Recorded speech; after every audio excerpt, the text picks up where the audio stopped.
Hello everyone, welcome to Chennai Dream Institute. So October, new month, new beginning. So 1st October kuria current affairs, let's start. So இதெல்லாம் தான் நம்ம இன்னைக்கு பார்க்க போகிற news articles. So first news item, world vegetarian day October 1. So இன்றைக்கி வந்து நம்ம world vegetarian டே வந்து அப்சர்வ் பண்ணுறோம். இது வந்து நமக்கு 1977 நார்த் அமெரிக்கன் சொசைட்டி வந்து அப்சர்வ் பண்ணுறதுக்கு ஸ்டார்ட் பண்ணியிருப்பாங்க. தென் சப்சீக்வெண்ட்டாக நமக்கு இன்டர்நேஷ்னல் வெஜிடேரியன் யூனியன் ஒன்று இருக்குது. ஸோ இன்டர்நேஷ்னல் லெவலில் அந்த யூனியன் வந்து நெக்ஸ்ட் இயர்லேருந்து இதை ரெகுலராக வந்து இந்த டே வந்து அப்சர்வ் பண்ண ஆரம்பிச்சிட்டாங்க. அண்ட் இந்த டே அப்சர்வ் பண்ணுறதுக்கான மேஜர் ரீசன் பார்த்திங்கன்னா to bring awareness about the ethical, environmental, health and humanitarian benefits of a vegetarian lifestyle. Okay, so vegetarian lifestyle இருக்கக்கூடிய ethical benefit, environmental benefit, health benefit and humanitarian benefit பற்றி ஒரு awareness peopleக்கு தெரியணுன்றதுக்காக இந்த day observe பண்ணுறோம். Next இந்த month ஃபுல்லாகவே vegetarian month, vegetarian awareness மந்த்தாக அப்சர்வ் பண்ணுறாங்க அக்டோபர் ஃபுல்லாக. அண்ட் இந்த எண்ட் ஆஃப் த மந்த் அதுக்கப்புறம் நவம்பர் 1 வந்து வேர்ல்டு வீகன் டேயாக வந்து நம்ம செலிப்ரேட் பண்ணுறோம். ஸோ அக்டோபர் மந்த் ஃபுல்லாகவே வெஜிடேரியன் அவேர்னஸ் மந்த்தாக இருக்குது. அண்ட் லைக் சொல்லணுன்னா வெரி ஸ்ட்ரேஞ்ச்லி நமக்கு இந்த மந்த்து ஒரு புரட்டாசி மாதமும் கூட. ஸோ ஆப்வியஸ்லி இது ரிலேட்டாகவும் உங்களுக்கு தெரியும், வெஜிடேரியன் தான் நம்ம நேச்சுரலி சாப்பிட்டுட்ருப்போம் ஹிந்துஸாக இருந்தீங்க அப்படின்னா. Okay, so October month vegetarian awareness மந்த்தாகவும் இன்டர்நேஷ்னல் லெவலில் வந்து அப்சர்வ் பண்ணிகிட்ருக்கோம். நவம்பர் 1 வேர்ல்டு வீகன் டேயும் கூட. Okay, so next news item, more time to renew FCRA registration. FCRA பற்றி நம்ம ஆல்ரெடி பார்த்துருக்கோம், நம்ம சேனலில் ஆல்ரெடி கரண்ட் அஃபேர்ஸ்லேயே கவர் பண்ணியிருக்கிற மாதிரி எனக்கு ஞாபகத்தில் இருக்குது. இருந்தாலும் இப்போ திருப்பி பார்ப்போம். Foreign contribution regulation act. அதாவது நமக்கு வெளிநாட்டிலேருந்து நம்ம இங்கே வந்து நம்ம ஒரு இண்டிவிஜுவலாக இருக்கோம், இல்லை ஒரு கம்பெனி வச்சுருக்கோம், இல்லை ஒரு ட்ரஸ்ட் வச்சுருக்கோம், இல்லை ஒரு NGO வச்சுருக்கோம், இப்படி இருக்கோம். அப்போ வெளிநாட்டிலேருந்து உங்களுக்கு ஃபாரின் ஃபண்டு நமக்கு வருது, அதை நம்ம வாங்குகிறோம் இல்லையா.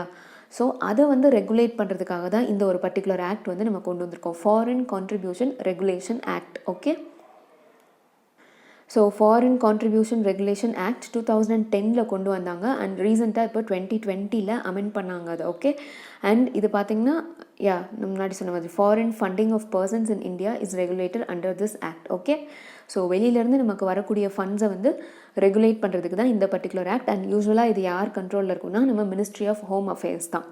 அண்ட் இந்த ஆக்டு கீழே நம்ம NGOஸ்ன்னு வச்சுக்கோங்களேன், அவங்கெல்லாம் ரிஜிஸ்டர் பண்ணியிருக்கணும்.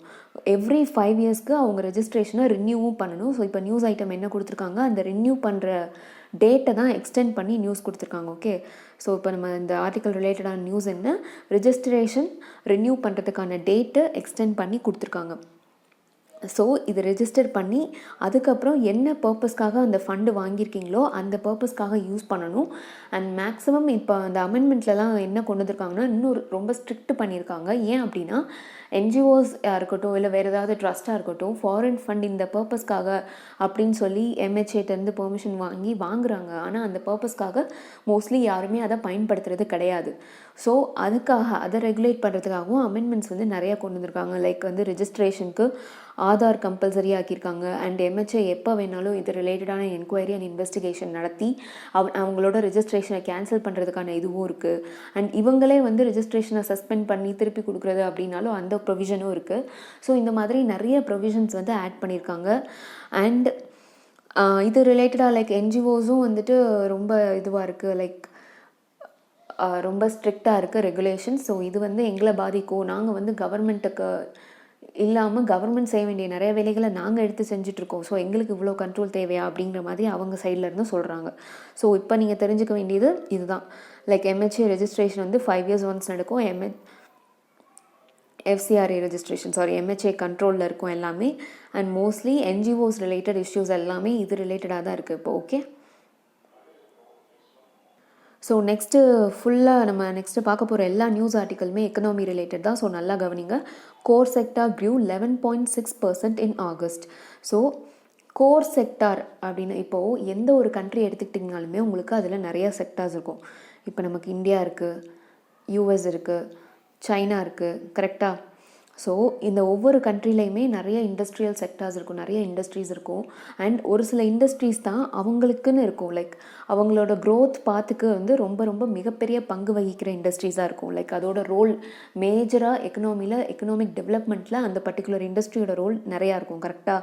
ஸோ அதுதான் நம்ம கோர் செக்டார் அப்படின்னு சொல்லுவோம். இப்போ நீங்கள் யூஎஸ் சைனான்னு எடுத்துக்கிட்டிங்கன்னா உங்களுக்கு அது like raw material based, manufacturing based, technology related sectors வந்து உங்களுக்கு அதில் வந்து நிறைய கோர் செக்டார் அப்படின்னு சொல்லலாம். அதே மாதிரி இந்தியாவுக்கு கோர் செக்டார் அப்படின்னு சொல்லிட்டு ஒரு 8 இண்டஸ்ட்ரீஸ் இருக்குது. ஸோ அதோட க்ரோத் வந்து இப்போ ரீசெண்டாக இந்த மந்த்துக்குரியது வந்து 11.6% இன்க்ரீஸ் ஆயிருக்கு அப்படிங்கிறது தான் இப்போ நமக்கு ரிலீஸ் ஆகிருக்கிற டேட்டா. ஓகே, ஸோ நான் சொன்ன மாதிரி 8 கோர் செக்டார் இண்டஸ்ட்ரீஸ் இருக்குது. அதில் வந்து இது வந்து உங்களுக்கு நான் வெயிட்டேஜ் வைஸ் கொடுத்துருக்கேன். ஏன்னா எல்லாத்துக்குமே ஈக்குவல் வெயிட்டேஜ் கிடையாது. இப்போது ரிஃபைனரி ப்ராடக்ட்ஸ்னு எடுத்துக்கிட்டிங்கன்னா உங்களுக்கு அபவ் 28 வெயிட்டேஜ் இருக்கும். எலக்ட்ரிசிட்டின்னு எடுத்துக்கிட்டிங்கன்னா அபவ் 15 வெயிட்டேஜ் இருக்கும். அண்ட் ஸ்டீல் இப்படியே குறைஞ்சிட்டே வரும். ஸோ ரிஃபைனரிக்கு தான் டாப் வெயிட்டேஜ் அண்ட் தென் ஃபர்டிலைசர்ஸ்க்கு லீஸ்ட் வெயிட்டேஜ். ஸோ இந்த 8 தான் நமக்கு இந்தியாவில் இருக்கக்கூடிய core industries. Okay, refinery products, electricity, steel, coal, crude oil, natural gas, cement, fertilisers. And இந்த டேட்டா யார் ரிலீஸ் பண்ணுவா அப்படின்னா office of economic adviser, ministry of commerce and industry. Okay, ministry of commerce and இண்டஸ்ட்ரியில் நமக்கு ஒரு department இருக்கு இல்லையா, department of promotion of internal trade and industry. So அந்த இண்டஸ்ட்ரி கீழே இருக்கக்கூடிய ஆஃபீஸ் தான் வந்து நமக்கு இந்த டேட்டா வந்து ரிலீஸ் பண்ணுவாங்க. ஸோ இதில் யூஸ்வலாக நமக்கு பார்த்தீங்க அப்படின்னா இது பெட்ரோலியம் அண்ட் ரிஃபைனரி ப்ராடக்ட்ஸ். நமக்கு பேண்டமிக் டைமில் நிறையா செக்டார்ஸ் வந்து டவுன் ஆகிருக்கும். அது இந்த ரிஃபைனரி ப்ராடக்ட்ஸாக இருக்கட்டும், இல்லை எலக்ட்ரிசிட்டியாக இருக்கட்டும், ஸ்டீலாக இருக்கட்டும், கோலாக இருக்கட்டும், நிறைய செக்டார் டவுன் ஆகிருக்கும். அண்ட் இப்போ வந்து ரீசெண்டாக எல்லா செக்டாரும் வந்து பிக்கப் பண்ண ஆரம்பிச்சிருக்கு. எஸ்பெஷலி சிமெண்ட் செக்டார்லாம் கன்ஸ்ட்ரக்ஷன் ஆக்டிவிட்டி திருப்பி ரெனியூ ஆகவும் நிறைய பிக்கப் ஆக ஆரம்பிச்சிருக்கு. அண்ட் ஆல்சோ ஃபர்டிலைசர்ஸ் வந்து நமக்கு பெரிய டிஃப்ரென்ஸ் எதுவும் இல்லை. அண்ட் ஆல்சோ இது நமக்கு பேண்டமிக் டைம்லேருந்தே ஒரு கை கொடுத்த ஒரு செக்டார் அப்படின்னு சொல்லலாம். நமக்கு தெரியும் அக்ரிகல்ச்சர் ஒரே ஒரு செக்டார் தான் நமக்கு பேண்டமிக் டைம்லையுமே பாசிட்டிவ் க்ரோத் ரிஜிஸ்டர் பண்ணுது அப்படின்னு சொல்லுவோம். ஸோ அந்த வகையில் ஃபர்டிலைசர்ஸும் நமக்கு ஒரு பாசிட்டிவ் அரினால தான் இருக்குது. ஸோ 8 கோர் செக்டார் இண்டஸ்ட்ரீஸோட டேட்டா தான் இப்போ ரிலீஸ் ஆயிருக்கு. ஆகஸ்ட் மந்த்க்குரியது 11.6%. ஓகே, 11.6% இன்க்ரீஸ் ஆயிருக்கு. முன்னாடி வந்து நமக்கு ரொம்ப கம்மியாக இருந்தது பேண்டமிக் டைமில். Okay, next fiscal deficit touches 31.1% of financial year target. Fiscal deficit அப்படின்னா என்னென்னு பார்த்துடலாம். ஃபஸ்ட்டு டெஃபிசிட் அப்படின்னா என்ன? பற்றாக்குறை.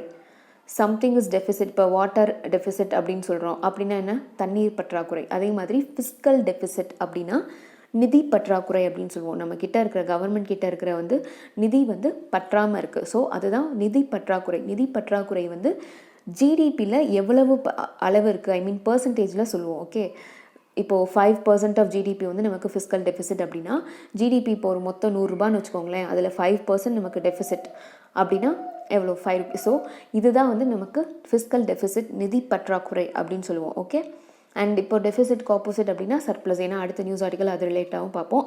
ஸோ டெஃபிசிட்க்கு ஆப்போசிட் பற்றாக்குறை, எக்ஸஸாக இருக்கிறது surplus. Okay, so news article என்ன? Fiscal deficit touches 31.1%. Fiscal deficit இவ்வளோ தூரம் நம்ம பட்ஜெட் டார்கெட்டிலேருந்து இன்க்ரீஸ் ஆயிருக்கு அப்படிங்கிறது தான் நியூஸ்.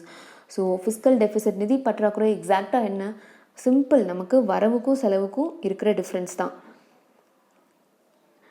கேப் பிட்வீன், இந்த கேப் இருக்கு இல்லையா, gap between total revenue and total expenditure, இதுதான் வந்து நம்ம ஃபிஸ்கல் டெஃபிசிட் அப்படின்னு சொல்லுவோம். ஓகே, சரி, ஓகே, கவர்மெண்ட்டுக்கு இப்போது நம்ம வீட்டுக்கு அப்படின்னு எடுத்துக்கிட்டாலே நம்ம இப்படி தான் கேல்குலேட் பண்ணுவோம். சப்போஸ் இப்போ ஒரு கவர்மெண்ட்டுக்கே நீங்கள் வந்து ஒரு கண்ட்ரியோட ஒரு கவர்மெண்ட்டுக்கே நீங்கள் வந்து ரெவென்யூ அண்ட் எக்ஸ்பெண்டிச்சர் பார்க்குறீங்க.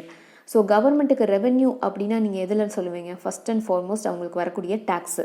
அது வந்து இன்கம் டேக்ஸ், பர்சனல் இன்கம் டேக்ஸாக இருக்கட்டும், இல்லை கார்ப்பரேட் டேக்ஸாக இருக்கட்டும், இல்லைனா ஜிஎஸ்டியாக இருக்கட்டும், இதெல்லாம் வந்து டேக்ஸு. இதெல்லாம் கவர்மெண்ட்டுக்கு வரக்கூடிய இன்கம்ஸ். கரெக்டாக? எக்ஸ்பெண்டிச்சர்னு எடுத்துக்கிட்டிங்கன்னா கவர்மெண்ட் வந்து 2 விதமாக செலவு பண்ணுவாங்க. ஒன்று வந்து நமக்கு அவங்க இதுலேருந்து அக்கௌண்ட்லேருந்து எடுத்து கொடுக்குறது, சேலரிஸாக இருக்கட்டும், பே பண்ணக்கூடியது, பென்ஷன், இந்த மாதிரியாக இருக்கட்டும். இல்லை அப்படின்னா நமக்கு இன்ஃப்ராஸ்ட்ரக்சர் டெவலப்மெண்ட் ரிலேட்டடாக செலவு பண்ணுறாங்க இல்லையா, இது ரிலேட்டடாக இருக்கட்டும். ஸோ இதெல்லாம் செலவு. ஸோ இது ரெண்டுக்கும் இருக்கக்கூடிய கேப், இது ரெண்டுக்கும் இருக்கக்கூடிய டிஃப்ரென்ஸ் அப்படின்னா, இப்போ சப்போஸ் நமக்கு பேண்டமிக் டைமில் என்ன ஆயிடுச்சு? பேண்டமிக் டைமில் எக்கனாமிக் ஆக்டிவிட்டி எதுவும் நடக்கலை. பர்சன்ஸும் அவ்வளோ பேர் வேலைக்கு போனது வந்து நிறைய பேர் வேலைக்கே போக முடியாமல் போச்சு. ஸோ நமக்கு டேக்ஸபிள் இன்கம் கவர்மெண்ட்டுக்கு கம்மியாயிருச்சா, ரெவென்யூவில் வரக்கூடியது கம்மியாயிருச்சா, அண்ட் ஆல்சோ எக்ஸ்பெண்டிச்சர் கம்மியாச்சா, வாய்ப்பே இல்லை. பேண்டமிக்கில் எவ்வளோ செலவு கவர்மெண்ட்டுக்கு கரெக்டாக. அது வந்து நம்ம ஹெல்த் இன்ஃப்ராஸ்ட்ரக்சர் ப்ரொவைட் பண்ணுறதா இருக்கட்டும், இல்லை பீப்புளுக்கு அமௌண்ட் கொடுக்குறதா இருக்கட்டும், இல்லை ஃபுட் ப்ரொவைட் பண்ணுறதா இருக்கட்டும், பிடிஎஸ் மூலமாக இந்த மாதிரி நிறையா செலவு இன்க்ரீஸ் ஆகிருக்கு. ஸோ செலவு இன்க்ரீஸ் ஆகி நமக்கு டேக்ஸ் வரக்கூடிய வருமானம் கம்மியாக இருக்குது பேண்டமிக் டைமில். இதுதான் வந்துட்டு இந்த கேப் இருக்கு இல்லையா, இதுதான் வந்துட்டு ஃபிஸ்கல் டெஃபிசிட். இப்போ வந்து நமக்கு எப்போவும் யூஸ்வலாக 1000 வருமானம் வரும், அதில் நம்ம 500 செலவு பண்ணுவோம்.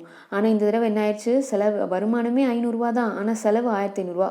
ஸோ இந்த கேப் இருக்கு இல்லையா, இதுதான் ஃபிஸ்கல் டெஃபிசிட் அப்படின்னு சொல்லுவோம். அண்ட் யூஸ்வலாக நம்ம கவர்மெண்ட் வச்சுருக்கக்கூடிய டார்கெட் என்ன அப்படின்னு பார்த்தீங்கன்னா, ஜிடிபியிலேருந்து கேல்குலேட் பண்ணுவோன்னு சொன்னேன் இல்லையா, ஜிடிபியிலேருந்து மொத்தம் 3.5% அமௌண்ட்டாக சொல்லணும்னா 7.96 lakh crore. இந்த ரேஞ்சில் தான் நம்ம நிதி பற்றாக்குறை இருக்கணும், இந்த ரேஞ்சுக்குள்ளே தான் மெயின்டைன் பண்ணணும், இதை தாண்டி வச்சிடக்கூடாது அப்படிங்கிறது. இது எப்போவுமே வருஷம் ஃபினான்ஷியல் இயரில் அண்ட் ஆல்சோ பட்ஜெட் அப்போ நம்ம வைக்கக்கூடிய டார்கெட் இது. பட் இந்த தடவை பாருங்கள், நியூஸ் ஆர்டிக்கல் உங்களுக்கு தெரியும்னு நினைக்கிறேன், ஜூம் பண்ணி காட்டுறேன். ஸோ இந்த தடவை பாருங்கள், for the current financial year the government expects the deficit at 6.8% of GDP or 15 something crore. Okay, so தெரிஞ்சிச்சா, அப்படியே டபுள் 3.5 டார்கெட் வச்சா 6.8, அமௌண்ட்டும் 7 to இத்தனை லேக்ஸ் எவ்வளோ இன்க்ரீஸ் ஆயிருக்குன்றது. ஸோ இதுதான் வந்துட்டு ஃபிஸ்கல் டெஃபிசிட் இன்க்ரீஸ் ஆகிருக்கிறது அப்படின்னு சொல்கிறாங்க. அண்ட் யூஸ்வலாக இந்த டேட்டா யார் ரிலீஸ் பண்ணுறா அப்படின்னு பார்த்தீங்கன்னா, controller general of accounts CGA, இந்த ஆஃபீஸ் தான் வந்து நமக்கு இந்த டேட்டா வந்து ரிலீஸ் பண்ணுவாங்க, கவர்மெண்ட்டோட ஃபிஸ்கல் டெஃபிசிட் டார்கெட் எப்படி இருக்குது அப்படிங்கிறது. பட் ஆக்சுவலி இது வந்து குறைஞ்சிருக்கு அப்படின்னு சொல்லணும். ஏன்னா நமக்கு பேண்டமிக் டைமில் இதை விட ரொம்ப மோசமாக இருந்தது. பட் இப்போது slow and steady economic activity recover ஆக கொஞ்சம் ஸ்லைட் இம்ப்ரூவ்மெண்ட் இருக்குது அப்படின்னு சொல்லலாம். ஸோ ஃபிஸ்கல் டெஃபிசிட் பொறுத்த வரைக்கும் இதுதான். நிதி பற்றாக்குறை நமக்கு பேண்டமிக்னால ரொம்பவே வந்து அதிகமாயிருக்கு. ஓகே, நெக்ஸ்ட் பாருங்கள், current account surplus slides to $6.5 billion in first quarter. So current account surplus அப்படின்னா என்னென்னு பார்த்துடலாம். ஸ்லைட்ஸ் 2 அப்படின்னா குறைஞ்சிருக்கு, $6.5 billion குறைஞ்சிருக்கு முதல் குவார்ட்டரில். ஸோ கரண்ட் அக்கவுண்ட் சர்ப்ளஸ்னால் என்னென்னு பார்க்குறதுக்கு முன்னாடி பேலன்ஸ் ஆஃப் பேமெண்ட்ஸ் அப்படின்னா என்னென்னு பார்த்துடலாம். பேலன்ஸ் ஆஃப் பேமெண்ட்ஸ்னால் ஒன்றுமே இல்லை, இது வந்து ஒரு ரெக்கார்டு தான், லைக் ஒரு ரெக்கார்ட் புக் மாதிரி. என்ன ரெக்கார்ட் புக் அப்படின்னா, அந்த ரெக்கார்ட் புக்கில் இப்போ ஒரு நம்ம கண்ட்ரி இருக்குது, அந்த கண்ட்ரியோட நம்ம வந்து வெளியே என்ன டிரான்சாக்ட் பண்ணுறோம், இல்லை வெளிலேருந்து உள்ளே என்ன வருது அப்படிங்கிற எல்லா டீட்டெயில்ஸுமே, நம்ம யார் கூட நம்ம அப்படின்ற இந்த சென்ஸ் நான் என்ன சொல்கிறேன்னா, இண்டிவிஜுவல் இல்லை ஒரு கம்பெனி இல்லை கவர்மெண்ட், இவங்க எல்லாருடைய டிரான்சாக்ஷனுமே இருக்கக்கூடிய ஒரு டேட்டா, ஒரு ரெக்கார்ட் தான் வந்து இந்த பேலன்ஸ் ஆஃப் பேமெண்ட்ஸ் அப்படின்னு சொல்லுவோம். ஸோ ஆல் டிரான்சாக்ஷன்ஸ்னால் இண்டிவிஜுவல்ஸ், கம்பெனிஸ், கவர்மெண்ட் எல்லாமே made by a country with the rest of the world. So நம்ம இந்தியா மற்ற கண்ட்ரீஸோட ஏற்படுத்தியிருக்கக்கூடிய ஒரு வர்த்தக முறை, அந்த டிரான்சாக்ஷன்ஸ் இருக்கு இல்லையா, ஒரு வர்த்தகம் நடக்குது இல்லையா, ட்ரேடு, அதுதான் வந்துட்டு பேலன்ஸ் ஆஃப் பேமெண்ட்ஸ். அண்ட் இதில் வந்து நம்ம கரண்ட் அக்கவுண்ட் அப்படின்னு எதை சொல்லுவோன்னா, it deals with inflow and outflow of goods and services between countries. So நம்ம கண்ட்ரியிலேருந்து வெளியே எக்ஸ்போர்ட் பண்ணக்கூடிய குட்ஸாக இருக்கட்டும், இல்லை சர்வீசஸாக இருக்கட்டும், இல்லை அதே மாதிரி இம்போர்ட் பண்ணக்கூடிய குட்ஸாக இருக்கட்டும், சர்வீசஸாக இருக்கட்டும், இதை தான் நம்ம கரண்ட் அக்கவுண்ட் அப்படின்னு சொல்லுவோம். ஓகே, அண்ட் யூஸ்வலி பார்த்தீங்கன்னா இதில் வந்து 2 யூஸ் பண்ணுவோம், current account deficit, current account பற்றாக்குறை, கரண்ட் அக்கவுண்ட் சர்ப்ளஸ். ஸோ நமக்கு இன்றைக்கி news article current account surplus குறைஞ்சிட்டே வந்திருக்கு அப்படின்னு பார்த்துருக்கோம். யூஸ்வலாக நம்ம வந்து கரண்ட் அக்கவுண்ட் டெஃபிசிட்டில் தான் இருப்போம், பற்றாக்குறையில் தான் இருப்போம். ஏன் அப்படின்னா இது வந்து import and export related information obviously தெரியுது அவங்களுக்கே. ஸோ நம்ம எவ்வளோ இம்போர்ட் பண்ணுறோம், எவ்வளோ எக்ஸ்போர்ட் பண்ணுறோம், அது ரிலேட்டடான இன்ஃபர்மேஷன். அண்ட் மேக்ஸிமம் நம்ம இம்போர்ட்ஸ் தான் அதிகமாக பண்ணுவோம் அண்ட் எக்ஸ்போர்ட்ஸ் வந்து கம்மியாக இருக்கும். ஸோ அதனால் எப்போவுமே நமக்கு ட்ரேட் டெஃபிசிட், இப்போ வந்து வெளியிலேருந்து நம்ம எவ்வளோ க்ரூட் ஆயில் வாங்குகிறோம், பெட்ரோலியம் ப்ராடக்ட்ஸ் வாங்குகிறோம், அது போக நிறைய ஐட்டம்ஸ் இம்போர்ட் பண்ணுறோம் கரெக்டாக. ஆனால் எக்ஸ்போர்ட்டுன்னு பார்த்துக்கிட்டிங்கன்னா இவ்வளோ இம்போர்ட் பண்ணுற ரேஞ்சோடு கம்பேர் பண்ணும்போது நம்ம எக்ஸ்போர்ட் பண்ணக்கூடியது கம்மி தான். ஸோ இதுதான் நம்ம ட்ரேட் டெஃபிசிட் அப்படின்னு சொல்லுவோம். இந்த ட்ரேட் டெஃபிசிட் மூலமாக வரக்கூடியதான் நமக்கு கரண்ட் அக்கவுண்ட் டெஃபிசிட் அப்படிங்கிறது. ஓகே, ஸோ இது வந்து பேண்டமிக் டைமில் நம்மளால் இவ்வளோ இம்போர்ட் பண்ண அவசியம் இல்லாமல் போச்சு. லைக் நம்ம க்ரூட் ஆயில் இம்போர்ட் பண்ணுறதா இருக்கட்டும், இல்லை பெட்ரோலியம் ப்ராடக்ட்ஸாக இருக்கட்டும், இல்லை மற்ற ஐட்டம்ஸாக இருக்கட்டும், நம்மளோட இம்போர்ட்ஸ் வந்து பயங்கரமாக குறைஞ்சிருச்சு. And at the same time நம்ம எக்ஸ்போர்ட்ஸ் வந்து அதே லெவலில் இருந்துச்சு, ஆர்எல்ஸ் ஸ்லைட்டாக இன்க்ரீஸ் ஆகிருக்கு. ஏன்னா நம்ம மெடிசினல் லைக் மெடிக்கல் ப்ராடக்ட்ஸ் நிறையாவே அந்த டைமில் வந்து எக்ஸ்போர்ட் பண்ணோம் கரெக்டாக. ஸோ இம்போர்ட் குறைஞ்சு எக்ஸ்போர்ட் குறைஞ்சதுனால நம்ம எப்போவுமே கரண்ட் அக்கௌண்ட் டெஃபிசிட்டில் இருக்கக்கூடியது சர்ப்ளஸாக மாற ஆரம்பிச்சிருச்சு. ஸோ இது வந்து நம்ம ஒரு சந்தோஷப்படக்கூடிய சர்ப்ளஸ் கிடையாது. ஏன்னா நமக்கு வந்து நம்ம பேண்டமிக்கில் இருந்தோம், லாக்டவுனில் இருந்தோம்.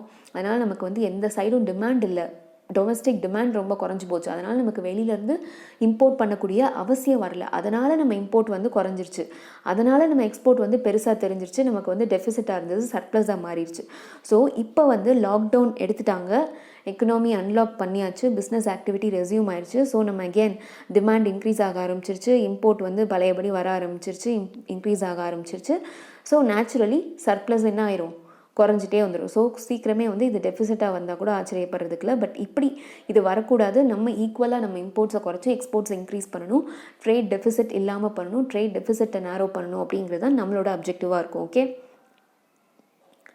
ஸோ ட்ரேட் டெஃபிசிட் அப்படிங்கிறது ஓவராலாக நமக்கு இன்வெஸ்ட்மெண்ட்ஸ், குட்ஸ், சர்வீசஸ் எல்லாத்தோட டேட்டா. ஓகே, ட்ரேட் டெஃபிசிட் ஸ்லைட்டாக குறைஞ்சிருக்கு, வேறஸ் கரண்ட் அக்கௌண்ட் சர்ப்ளஸ் வந்து நமக்கு முன்னாடி இருந்ததை விட இந்த குவார்ட்டரில் குறைஞ்சிட்டு வருது. ஓகே,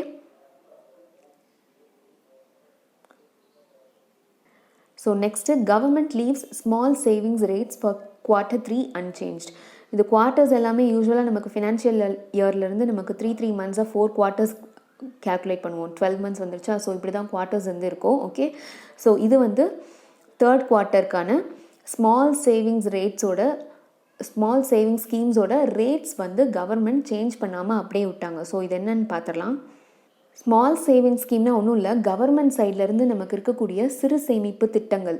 இது பார்த்தீங்கன்னா உங்களுக்கு நேஷ்னல் சேவிங்ஸ் சர்டிஃபிகேட் இருக்குது, தென் பப்ளிக் ப்ராவிடென்ட் ஃபண்ட் இருக்குது. இது ரெண்டும் தான் இன்றைக்கி நமக்கு நியூஸ் ஆர்டிக்கலில் வந்திருக்கிறது. தென் கிசான் விகாஸ் பத்ரா, தென் சுகன்யா சம்ருதி சம்திங் வரும். ஸோ இந்த மாதிரி நமக்கு நிறையா ஸ்கீம்ஸ் இருக்குது. அண்ட் இது மேஜராக எதுக்காக அப்படின்னு பார்த்தீங்கன்னா, எதுக்காக பீப்புள் போய் சேருவாங்க அப்படின்னா, ஃபர்ஸ்ட் ஆஃப் ஆல் நமக்கு ரேட் ஆஃப் இன்ட்ரெஸ்ட் அதுலேருந்து வரக்கூடியது நிறையா இருக்கும். And second of all for tax benefits. நீங்கள் ஒரு ஒர்க்கர், ஒரு ப்ரொஃபஷ்னல் அப்படின்னா, நீங்கள் ஒரு இன்கம் டேக்ஸ் பே பண்ணுற அளவுக்கு ஏர்ன் பண்ணிட்டு இருக்கிற ஒரு இண்டிவிஜுவல் அப்படின்னா உங்களுக்கு தெரியும், நிறைய பேர் சஜஸ்ட் பண்ணியிருப்பாங்க ஏதாவது ஒரு சேவிங் ஸ்கீமில் இன்வெஸ்ட் பண்ணி உனக்கு வந்து டேக்ஸ் பெனிஃபிட் கிடைக்கும் அப்படின்ட்டு. ஸோ அது ரிலேட்டடானதான் இது. அண்ட் மோஸ்ட்லி பார்த்தீங்கன்னா பீப்புள் வந்து like income tax IT returns file பண்ணுறவங்க பார்த்தீங்கன்னா நேஷனல் சேவிங் ஸ்கீம் அண்ட் பிபிஎஃப்ல இன்வெஸ்ட் பண்ணுவாங்க. ஓகே, அண்ட் இதுக்குரிய ரேட் ஆஃப் இன்ட்ரெஸ்ட் தான் நமக்கு குவார்ட்டர்லியாக அனௌன்ஸ் பண்ணுவாங்க. ஸோ ஃபர்ஸ்ட் குவார்ட்டருக்கு ஒரு ரேட் ஆஃப் இன்ட்ரெஸ்ட் இருக்கும், தென் அதை வந்து செகண்ட் குவார்ட்டரில் ஃபர்தராக சேஞ்ச் பண்ணுவாங்க, இன்க்ரீஸ் பண்ணுவாங்க, இல்லைனா டிக்ரீஸ் பண்ணுவாங்க. அண்ட் மோஸ்ட்லி இன்க்ரீஸ் தான் பண்ணுவாங்க. அண்ட் இது வந்து நமக்கு 2020 அதாவது during the time of pandemic நமக்கு கவர்மெண்ட் கிட்ட நிதி பற்றாக்குறை அதிகமாக இருக்குது அப்படிங்கிற காரணத்தினால டிக்ரீஸ் பண்ணுறதை அனௌன்ஸ் பண்ணியிருந்தாங்க. பட் அதுக்கு நிறைய பேர் எதிர்த்திருந்தாங்க. ஏன்னா ஆல்ரெடி பேங்க்கில் கொடுக்குற இன்ட்ரெஸ்ட் ரேட்டும் கம்மி. ஸோ இவங்களும் இப்படி இன்ட்ரெஸ்ட் ரேட்டை வந்து பயங்கரமாக குறைக்கிறாங்களே அப்படின்னு அதுக்கப்புறம் ஃபினான்ஸ் மினிஸ்ட்ரி வந்து இமீடியட்டாக அந்த டெசிஷனை வந்து ரிவோக் பண்ணாங்க. இல்லைப்பா, முதல்ல இருந்த இன்ட்ரெஸ்ட் ரேட்டே தொடரும், எந்த விதமான சேஞ்சஸும் இல்லை, லைக் எந்த விதமாகவும் நாங்கள் ரெடியூஸ் பண்ணல அப்படின்னு சொல்லிட்டு. ஸோ குவார்ட்டர்லியாக வந்து நமக்கு அனௌன்ஸ் பண்ணுவாங்க. 2020 குறைக்கணும்னு டிசைட் பண்ணியிருந்தாங்க. பட் அகெயின் அதை வந்து ரிவோக் பண்ணிட்டாங்க. இப்போது அதை அன்சேஞ்சாகவே விட்டுருக்காங்க. லைக் இப்போ இந்த தடவையும் குறைக்கலை. Okay, so it's left unchanged. நமக்கு என்எஸ்சியும் இருக்கட்டும் இல்லை பிபிஎஃப்ஓ இருக்கட்டும், இந்த ரெண்டு சர்டிஃபிகேட், இந்த ரெண்டு ஸ்கீமோட ரேட் ஆஃப் இன்ட்ரெஸ்ட்டும் எந்த விதத்துலையும் குறைக்கலை. ஓகே, ஸோ ஃபார் உங்களுக்கு எக்கனாமி ரிலேட்டட் நியூஸ் ஆர்டிகல்ஸ் எல்லாமே புரிஞ்சிருக்கும்னு நினைக்கிறேன், தெளிவாக சொல்லியிருக்கேன். So if you have any doubts, put it in the comment section. Okay, thank you so much for watching. See you tomorrow.